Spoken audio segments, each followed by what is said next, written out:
Hello అండి.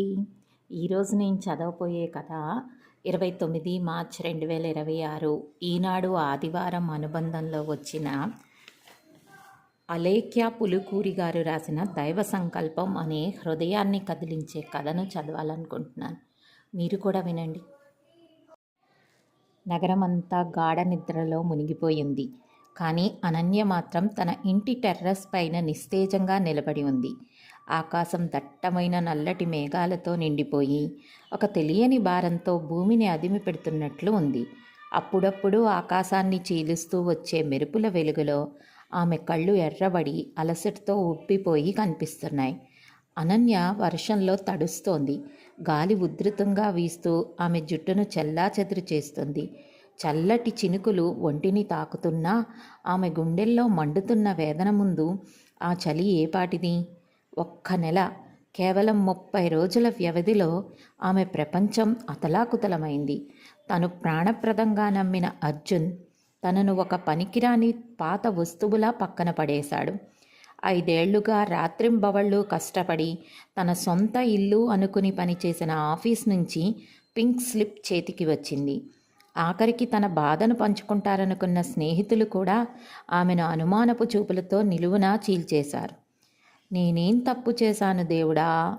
ఆమె గొంతులో నుంచి వచ్చిన ఆ ప్రశ్న ఉరుముల శబ్దంలో కలిసిపోయింది. ఆమె ఆకాశం వైపు చూస్తూ గట్టిగా అరిచింది.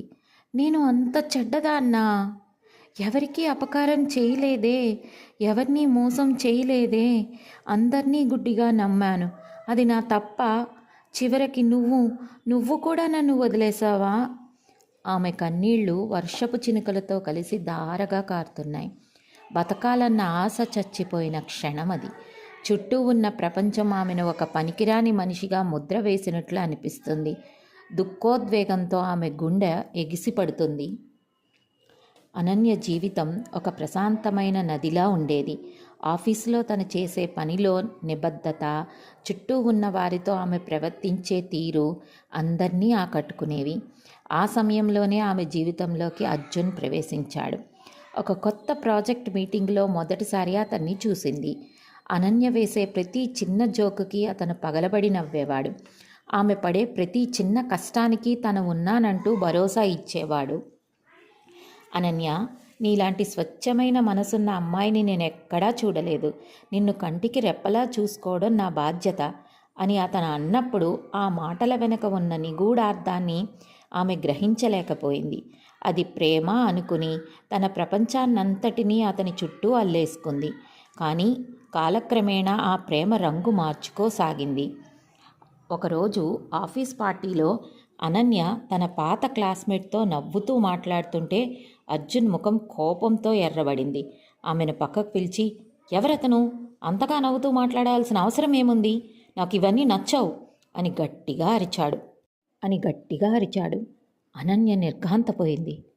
అతను నా పాత స్నేహితుడు అర్జున్, అంతకు మించి ఏమీ లేదు అని సర్ది చెప్పకపోతే, నాకు తెలుసు ఎవరు ఎలా ఉంటారో. ఇక నుంచి నువ్వెవరితో మాట్లాడుతున్నావో, ఎక్కడికి వెళ్తున్నావో ప్రతిదీ నాకు తెలియాలి. ఇది నీ మీద నాకున్న ప్రేమ వల్లనే చెప్తున్నాను అన్నాడు. ఆ ప్రేమ అనే ముసుగులో అనన్య వ్యక్తిత్వం ఒక్కొక్క మెట్టు దిగజారడం మొదలైంది. ఆమెకు నచ్చిన బట్టలు వేసుకోవాలన్నా అతని అనుమతి కావాలి. నీకు ఈ సొసైటీ గురించి తెలియదు అనన్య, అందుకే నేను నిన్ను ప్రొటెక్ట్ చేస్తున్నాను అనే మాటతో ఆమె చుట్టూ ఒక గోడను నిర్మించాడు. ఆమె స్నేహితులు ఒక్కొక్కరిగా దూరమయ్యారు. ఆమె ప్రపంచంలో కేవలం అతను మాత్రమే మిగిలాడు. అనన్య లోపల ఉక్కిరిబిక్కిరి అవుతున్నా బయటకు మాత్రం అతను నన్ను అంతగా ప్రేమిస్తున్నాడు కాబట్టే కదా ఇవన్నీ చేస్తున్నాడు అని తనను తాను సమర్థించుకునేది. ఆ అమాయకత్వం ఆమెను ఒక అదృశ్య చెరసాలలో బంధించింది. తన సొంత ఆలోచనలు, ఆశయాలు అన్నీ అర్జున ఇష్టాల కింద నలిగిపోతున్నాయని ఆమె గుర్తించేసరికే చాలా ఆలస్యమైపోయింది. ఆమె నవ్వడమే మర్చిపోయింది. కేవలం అతని ఆజ్ఞలను పాటించే ఒక బొమ్మలా మారిపోయింది. ఆ బంధం ఒక మధుర స్వప్నం కాదు, ఒక భయంకరమైన బంధమని అర్థమైన రోజున ఆమె హృదయం నిలువునా చీలిపోయింది. ఆ సాయంత్రం అనన్య మనసు ఏదో తెలియని కీడుని శంకిస్తుంది. అర్జున్ గత కొన్ని రోజులుగా తనతో సరిగ్గా మాట్లాడడం లేదు. ఫోన్ చేస్తే విసుక్కుంటున్నాడు. ఎలాగైనా మాట్లాడాలని అర్జున్ రూమ్కు వెళ్ళిన అనన్యకు అతని ఫోను ఆగకుండా మోగుతూ కనిపించింది. డిస్ప్లే మీద ఒక అమ్మాయి పేరు, పక్కనే హార్ట్ ఎమోజీలు. సాధారణంగా అనన్య అతని వ్యక్తిత్వం విషయంలో తలదూర్చదు. కానీ ఆ క్షణం ఆమె వేళ్లు అసంకల్పితంగానే ఆ ఫోనుని అన్లాక్ చేశాయి. అందులో ఉన్న చాటింగ్ చూస్తుంటే ఆమె కళ్ళ ముందు చీకటి కమ్మింది. అర్జున్ మరో అమ్మాయితో పంచుకున్న ఆ మాటలు, ఆ ఫోటోలు, అవన్నీ తను ఇన్నాళ్ళు నమ్మిన ప్రేమను వెక్కిరిస్తున్నట్లు ఉన్నాయి. సరిగ్గా అదే సమయంలో అర్జున్ గదిలోకి వచ్చాడు. అనన్య చేతిలో తన ఫోన్ చూసి మండిపడ్డాడు. నా ఫోన్ ఎందుకు ముట్టుకున్నావు? నీకు అసలు బుద్ధుందా అని గట్టిగా అరిచాడు. అతని అరుపుకు ఆ గది గోడలు దద్దరిల్లాయి. అనన్య కళ్ళల్లో నీళ్లు తిరుగుతున్నాయి. ఫోన్ చూపిస్తూ, అర్జున్, ఇదంతా ఏంటి? ఆ అమ్మాయి ఎవరు? నాతో పెళ్లి గురించి మాట్లాడుతూ వెనక ఇలా చేస్తున్నావా? నేను నిన్ను దైవంలా నమ్మేనే అని గొంతు పూడుకుపోతుండగా అడిగింది. అర్జున్ ముఖంలో పశ్చాత్తాపం నీడ కూడా లేదు. పైగా అతనిలో ఒక క్రూరమైన నవ్వు కనిపించింది. నమ్మావా? ఎవరు నమ్మమన్నారు నిన్ను? నీలాంటి సెంటిమెంట్ డ్రామాలు ఆడే అమ్మాయితో వేగడం నా వల్ల కాదు. నీ అమాయకత్వం చూస్తుంటే నాకు చిరాకు పుడుతుంది. ప్రతి చిన్న విషయానికి ఏడుస్తావు, ప్రతి దానికి నా మీద ఆధారపడతావు. అసలు నీకు పర్సనాలిటీ అనేది ఉందా? అనన్య గుండెల్లో కత్తితో పొడిచినంత పనైంది. కానీ అర్జున్, నువ్వే కదా నన్ను ఎవరితోనూ మాట్లాడొద్దన్నావు, నువ్వే కదా నన్ను ఇలా మార్చావు అంటూ ఏడ్చింది. అతని కాళ్ళు పట్టుకుంది. ప్లీజ్ అర్జున్, నన్ను వదిలేయకు.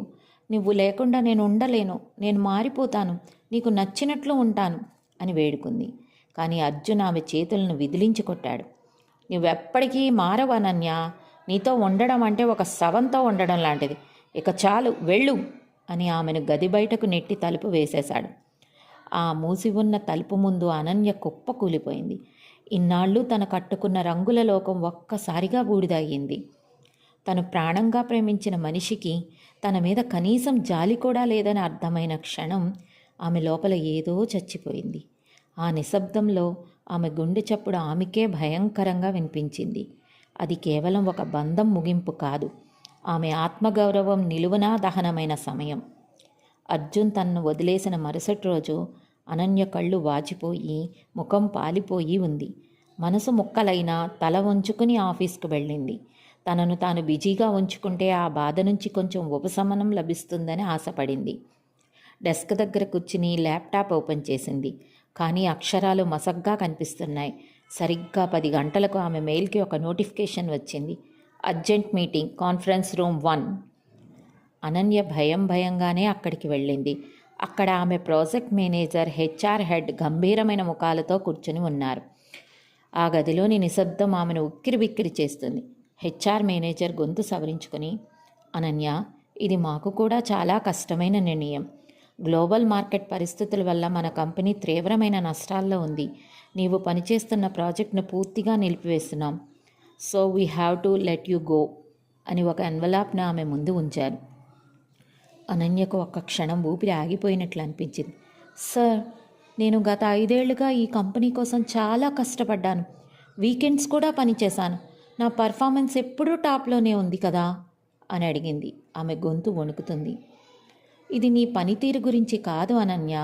ఇది కేవలం ఖర్చు తగ్గించుకునే ప్రయత్నం మాత్రమే. You are a great employee. కానీ మా చేతిలో ఏమీ లేదు.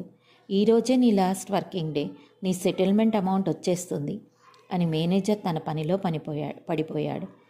ఆ గది నుంచి బయటకు వస్తుంటే అనన్యకు కాళ్ళు తడబడ్డాయి. డెస్క్ దగ్గరకు వెళ్ళి తన చిన్ని వస్తువులను ఒక బాక్సులో సర్దుకుంటుంటే చుట్టూ ఉన్న సహోద్యోగుల చూపులు ఆమెను బాధిస్తున్నాయి. కొందరు జాలిగా చూస్తుంటే మరికొందరు ఆమెకు ఈ పరిస్థితి రావడం సరైనదే అన్నట్లుగా గుసగుసలాడుకున్నారు.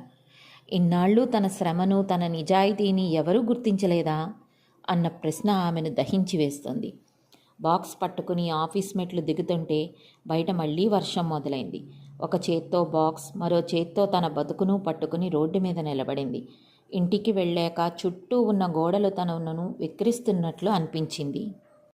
అర్జున్ అన్న మాట నిజమేనా? నేను నిజంగానే ఎందుకు పనికిరానా? నాకు ప్రేమను నిలుపుకునే తెలివితేటలు లేవు. కనీసం నా ఉద్యోగాన్ని కాపాడుకునే సామర్థ్యం కూడా లేదా? ఆమె చీకటి గదిలో మంచం మీద కుప్ప కూలిపోయింది. ఏడ్చి కన్నీళ్లు ఇంకిపోయాయి.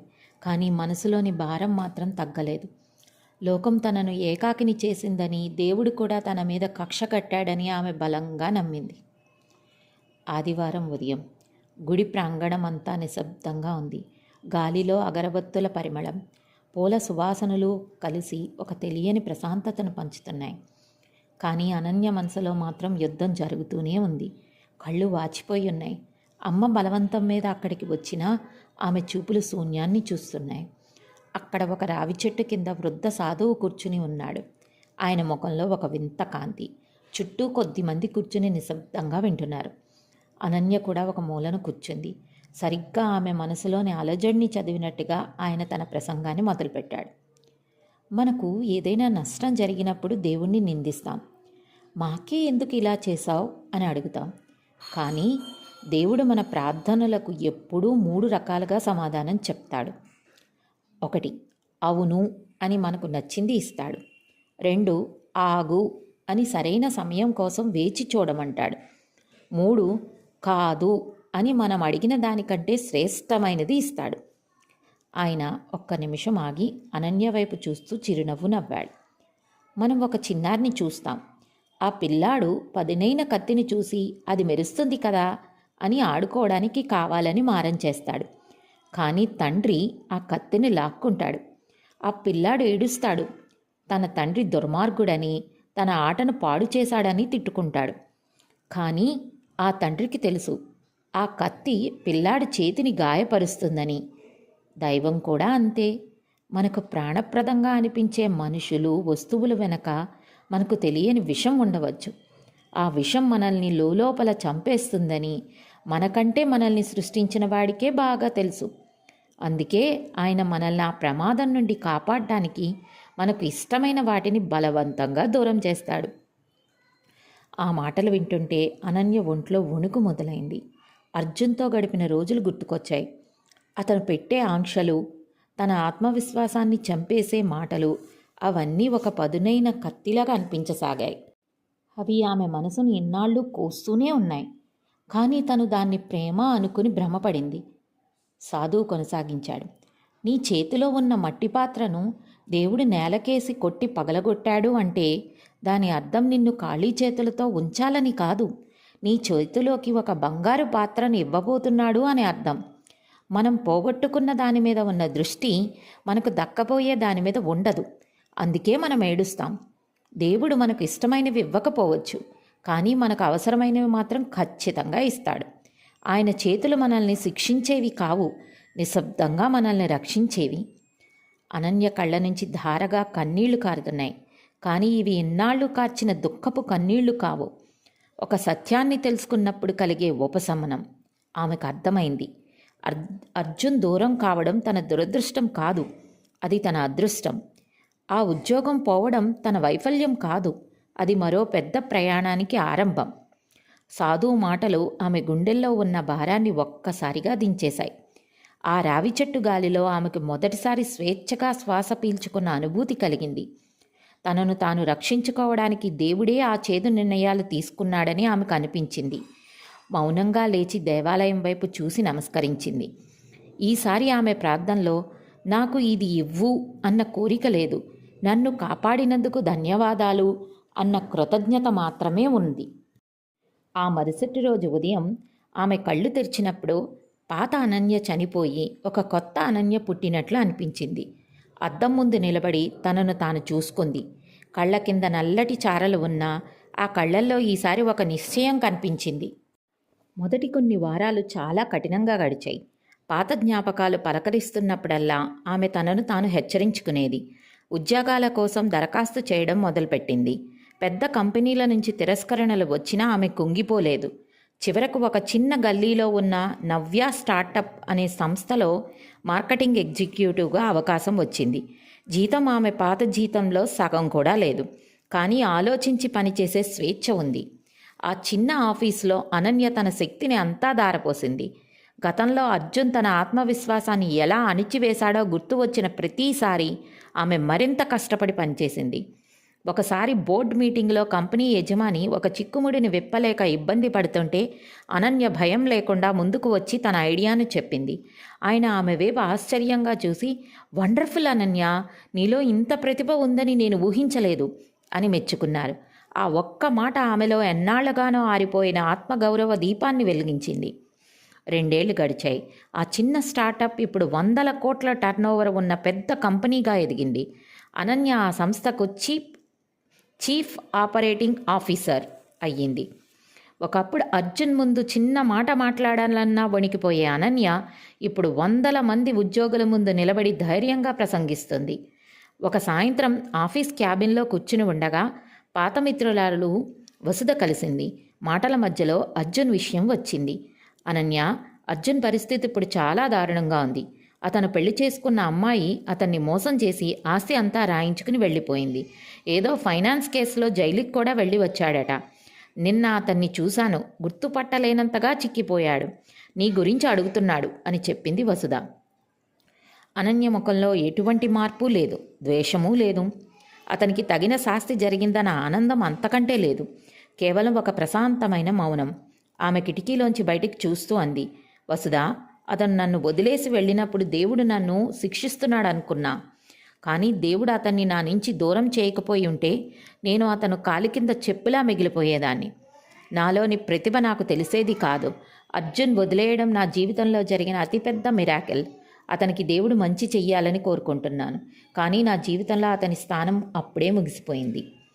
కొన్ని ఏళ్లు గడిచాయి. కాలం అనన్య గాయాలను మాన్పడమే కాదు, ఆమెను ఒక వటవృక్షంలా మార్చింది. ఈరోజు ఆమె ఒక అంతర్జాతీయ బిజినెస్ కాన్ఫరెన్స్ కోసం లండన్ వెళ్ళింది. నగరం నడిబొడ్డున ఉన్న ఒక ఖరీదైన హోటల్ 40వ అంతస్తు బాల్కనీలో నిలబడి ఉంది. కింద థేమ్స్ నది నిశ్శబ్దంగా ప్రవహిస్తోంది. వెలుగు నీలుతున్న ఆ నగరం ఆమె కళ్ళల్లో ప్రతిబింబిస్తుంది. ఒకప్పుడు తన ఇంటి టెర్రస్ పైన నిలబడి వర్షంలో తడుస్తూ నేను అంత చెడ్డదాన్నా అని ఏడ్చిన ఆ అనన్యకు, ఈరోజు ఇక్కడ నిలబడి ఉన్న ఈ సక్సెస్ఫుల్ ఉమెన్ అనన్యకు మధ్య ఎంత వ్యత్యాసం. ఆ రాత్రి ఆమెకు ఒక వార్త అందింది. ఆమె ఒకప్పుడు పనిచేసిన తనను ఉద్యోగంలోంచి తీసేసిన పాత కంపెనీ ఇప్పుడు దివాలా తీసి మూతపడే స్థితికి చేరుకుంది. ఆ కంపెనీని కొనుగోలు చేయడానికి ఇప్పుడు అనన్య సిఓఓగా ఉన్న సంస్థ సిద్ధంగా ఉంది. అంటే ఏ ఆఫీసు మెట్లో అయితే ఆమె కన్నీళ్లతో దిగిందో అదే ఆఫీస్కి ఇప్పుడు ఆమె బాస్గా మారిపోతుంది. కాలం ఎంత విచిత్రమైనది. అనన్య కళ్ళు మూసుకుంది. ఆమెకు ఈ వృద్ధ సాధువు ముఖం గుర్తొచ్చింది. ఆయన అన్నట్టుగానే దేవుడు ఆమె చేతిలోని మట్టి పాత్రను లాక్కున్నాడు. ఎందుకంటే ఆమె చేతుల్లో ఈ విజయ కిరీటాన్ని పెట్టాలని ఆయన సంకల్పించాడు. ఆకాశం వైపు చూస్తూ అనన్య చిన్నగా నవ్వింది. ఈసారి ఆమె కళ్ళల్లో కన్నీళ్లు లేవు, ఒక మెరుపు ఉంది. దేవుడా, నా ప్రార్థనలన్నీ నువ్వు విన్నావు. కానీ నేను కోరినవి ఇవ్వకుండా నాకు ఏది శ్రేష్టమో అది ఇచ్చావు. నన్ను నాశనం చేసే మనుషుల నుంచి దూరం చేసి నన్ను సరైన దారిలో నడిపించావు. ఏనాడూ నన్ను నువ్వు వదల్లేదు. నీకు వేలు నమస్కారాలు. ఆ రాత్రి అనన్య ప్రశాంతంగా నిద్రపోయింది. జీవితంలో కోల్పోయిన ప్రతీదీ ఒక పాఠమని, అవమానించి దూరమైన ప్రతి మనిషి ఒక హెచ్చరిక అని ఆమెకు సంపూర్ణంగా అర్థమైంది. బాగుంది కదా నేస్తాలు? మీకేమనిపిస్తుంది? దైవం ఎప్పుడూ మన పక్షాన ఉంటాడు. మన పని మనం జాగ్రత్తగా చేసుకుంటూ వెళ్ళడమే. All the best.